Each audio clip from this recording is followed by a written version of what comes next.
तर जय महाराष्ट्र मित्रांनो, माझ्या या ब्लॉगमध्ये आपलं स्वागत आहे. मग आज रविवार सुट्टीचा दिवस, घरात बसून खूप कंटाळा आला होता. म्हटलं आज कुठे बाहेर जाऊया. तर मी निघालो आज मित्रांसोबत JP डॅमला फिरायला. रोजचं ऑफिसला जाणं येणं खूप वैताग आला होता. थोडा बाहेर फिरायला आलो की जरा बरं वाटतं बघा. JP डॅम, ज्याला JP रेल्वे डॅम म्हणून ओळखले जाते, हे अंबरनाथ MIDC जवळ बदलापूरच्या अलीकडे एक छोटे आणि निसर्गरम्य पर्यटन स्थळ आहे. हे ठिकाण प्रामुख्याने मान्सूनमध्ये निसर्ग सौंदर्य, धबधबे आणि शांत वातावरणासाठी लोकप्रिय आहे. हे मुंबई ठाणे परिसरातील पर्यटकांना आकर्षित करते.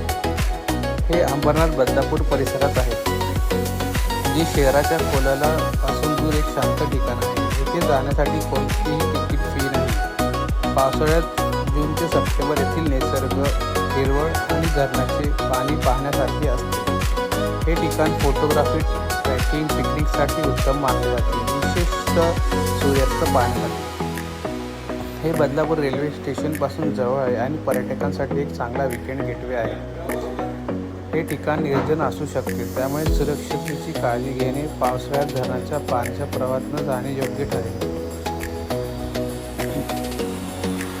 मी मित्रांसोबत 2 तास तिथे वेळ घालवला. मस्त थंड हवा येत होती, त्यामुळे घरी जायचा प्रयत्न पडत नव्हता. थोडा वेळ अजून थांबून मावळत्या सूर्याचा आनंद घेतला आणि मित्रांसोबत फोटो वगैरे व्हिडिओ काढले. आमच्या नंतर इथे लोकही यायला लागले. रविवार म्हटला तो सगळेच बाहेर फिरायला जायला बघतो. सोमवार ते शुक्रवार रोज नाईट शिफ्ट करून खूप कंटाळा आला होता.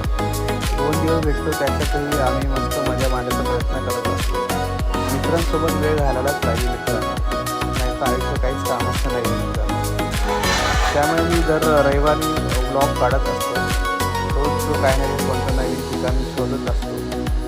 त्यामुळे आपल्याला एक नवीन जागा मिळते, मस्त निसर्गरम्य वातावरण फिरता येतं. त्यामुळे मी माझे 4 मित्र आहेत, कट्टर मित्र आहेत, त्यांच्यासोबत जरा फिरायला बाहेर येतो, थोडी मजा करूनही घेतो.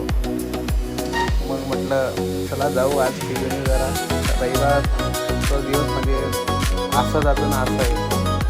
शनिवार रविवार काही समजतच नाही, असं वाटतं 15 मिनिटाचा ब्रेकच असावा. म्हणून म्हटलं चला आज नवीन जागा शोधूया.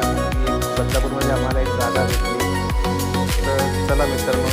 त्यानंतर आम्ही तिथे निघालो. मस्तपैकी पंढरपुरी चहा घेतला आणि मस्त नाश्ता केला आणि घरी गेलो.